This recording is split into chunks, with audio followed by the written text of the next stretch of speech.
Welcome back to The Breakdown with me, NLW. It's a daily podcast on macro, Bitcoin, and the big picture power shifts remaking our world.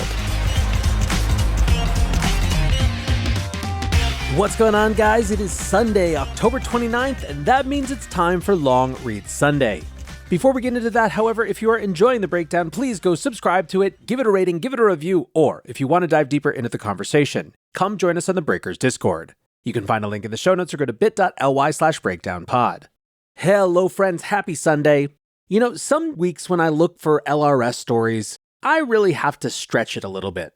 I have to find something that I'm going to have a lot of commentary on or maybe connect with a different piece, and that's fine. Obviously, I like the analysis. Some weeks, however, there is something that so clearly stands out as the obvious thing to read that it just screams at me and practically drives its way into this show. This week, as you might have guessed, we have one of those.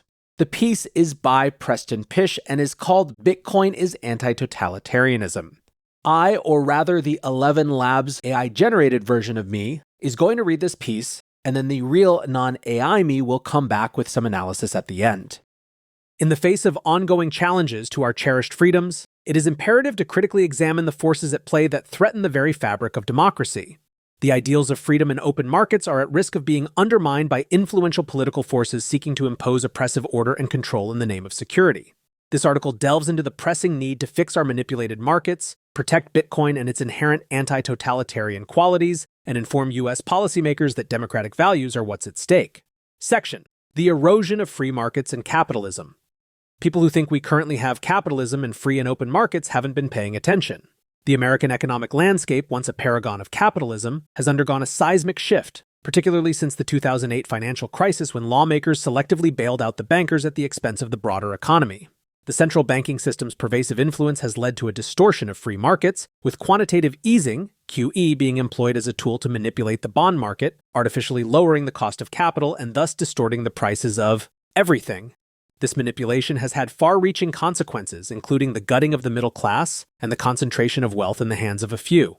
In the wake of the Silicon Valley Bank failure this March, the deployment of tools such as the Bank Term Funding Program, BTFP, has further exacerbated these distortions, providing de facto yield curve control for banks while leaving ordinary citizens to grapple with soaring interest rates and inflation. This divergence from naturally occurring economic markets and the suppression of a free and open cost of capital has pushed us closer to an economic model reminiscent of, you name it, communism regime, threatening the foundational principles of capitalism and democracy. Section: The newest assault on financial freedom in Bitcoin. In a recent letter from Senator Elizabeth Warren and numerous congressional members, they leverage international crises to further their own political agenda and curtail financial freedoms. Armed with a freshly published Wall Street Journal article that falsely suggests Hamas raised a significant sum of crypto funding to attack Israel. The truth couldn't be more obscured. The irony of the claim is that the public Bitcoin blockchain provides evidence that anyone can dispute, which is exactly what happened the day following the senator's letter to the president. On October 18th, blockchain analysis firm Chainalysis clarified that while some terrorist organizations, including Hamas, do leverage cryptocurrencies for funding, the scale is extremely small relative to traditional fiat banking means. They emphasized that the transparency of blockchain technology makes it a less suitable medium for illicit activities, including terrorism financing. Additionally, Chainalysis pointed out that government agencies and private sector organizations can collaborate using blockchain analysis solutions to trace and disrupt the flow of funds to these terrorist groups.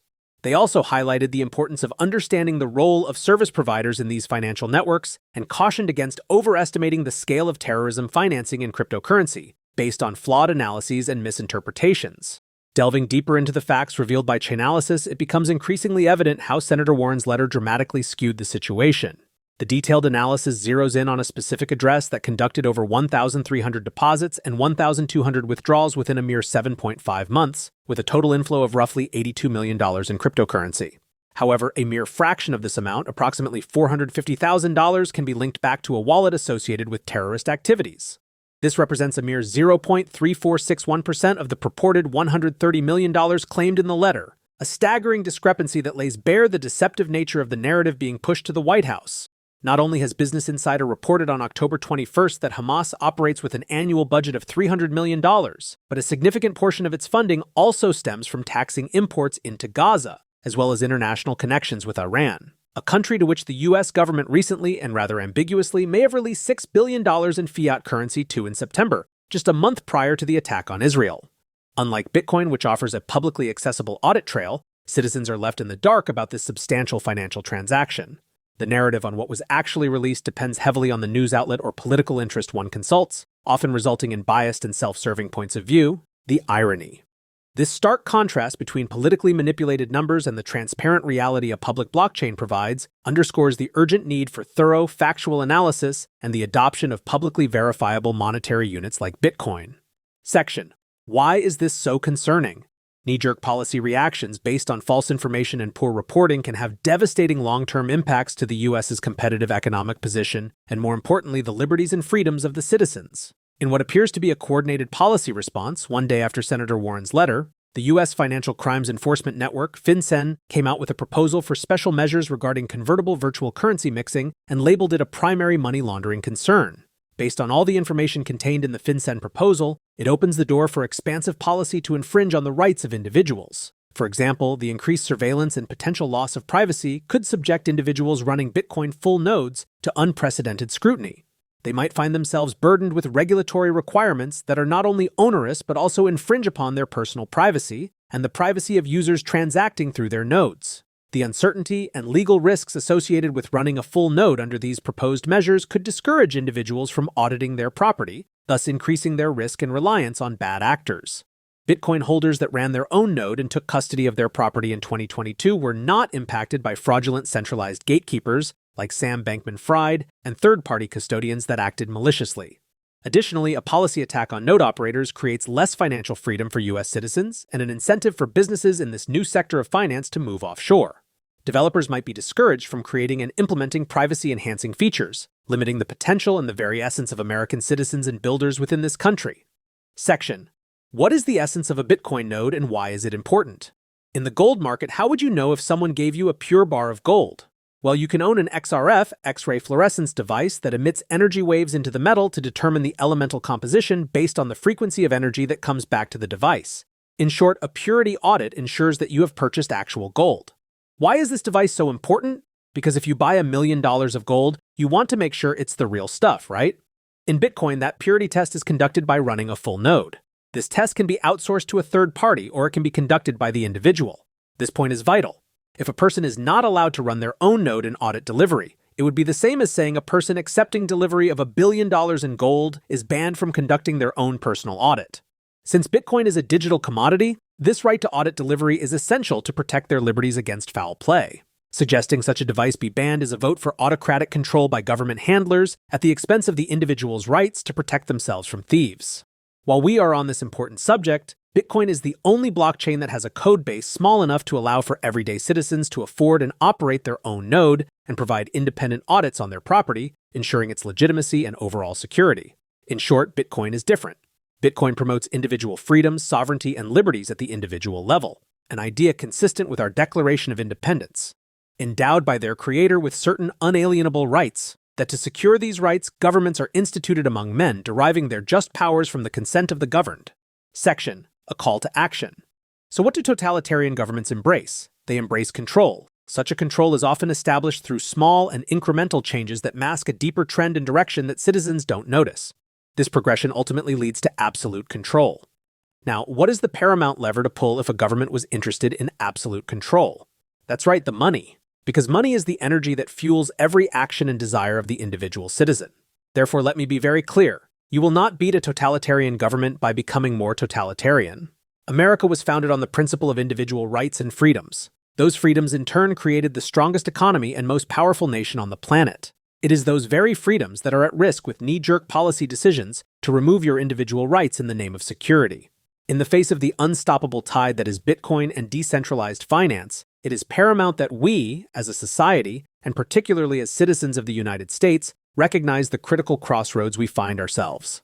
The trajectory of Bitcoin's innovation and adoption will continue, with or without the active participation or understanding of any single nation. The question that remains is whether we will be leaders or laggards in this inevitable financial evolution. Our cherished ideals of liberty and open markets are at stake. We must urgently commit ourselves to a deep and nuanced understanding of Bitcoin's potential to secure financial freedom in an increasingly digital future. By actively choosing to educate ourselves, our communities, and engaging in meaningful dialogue with our elected representatives, we are taking essential steps towards protecting our position as a global financial leader. This is not just about maintaining economic dominance. It is about safeguarding the very liberties and freedoms that define us. The false sense of security provided by manipulated markets and snap policy decisions has eroded the foundation of capitalism, a system that, in its true form, no longer exists. We must recognize this distortion, challenge it, and champion the cause of financial freedom through Bitcoin. Supporting organizations dedicated to digital rights and financial freedom becomes not just a choice, but a duty. By contributing our time, resources, and voices, we are making a stand against the forces that seek to centralize control and diminish our economic sovereignty. On an individual level, embracing the tools that ensure our financial freedom, such as setting up Bitcoin wallets, running full nodes, and educating ourselves on the secure use of Bitcoin, is a powerful act of promoting freedom. We are fortifying the network, protecting our assets, and affirming our commitment to a future where financial freedom is accessible to all. The challenge is formidable, but the stakes are too high to remain passive. The United States has a choice: adapt and embrace the decentralized future of money, securing our liberties and financial leadership, or risk being left behind, tethered to outdated systems and eroding freedoms. The power of informed, engaged, and proactive citizens is our greatest asset in this pivotal moment. Together, we can shape a future that upholds the principles of freedom, innovation, and financial sovereignty. Those who would give up essential liberty to purchase a little temporary safety deserve neither liberty nor safety. Benjamin Franklin. All right, back to non-AI and non-reading NLW here, just for a few words of wrap-up. There are two things that stand out to me as relevant about this piece. The first is, of course, the context of the week that it came into. We've spent the last 2 weeks screaming and hollering that the story that Elizabeth Warren's most recent letter was written around, that got 100 members of Congress to sign, that Wall Street Journal piece you'll remember that said $94 million went to Hamas from crypto sources, is just absolutely flat out wrong. At the time of recording, at least, we haven't seen any sort of retraction from the journal, and this is the type of thing that we have to deal with all the time. It's obviously more poignant to have the piece released in that context than at that time. The second reason, though, that I think this is so valuable at this moment is that it is at these times, the very beginnings, the transition periods between bear markets and bull markets, where we have a chance to remember what connected us to Bitcoin in the first place and why it matters, why anyone should care aside from number go up. When number does start to go up, and it will, as we've seen this week, a lot of people will walk in the doors not necessarily caring about that. That's okay. Many people did. It is a very common trajectory in crypto to come for number go up, but stay for some other reason, some more profound reason. Preston, in this piece, has done a great job of reorienting around those fundamentals in ways that I think will be very valuable for the next cohort of Bitcoiners who are just about to be minted. Thanks one more time to Preston for this great piece, and until tomorrow, be safe and take care of each other. Peace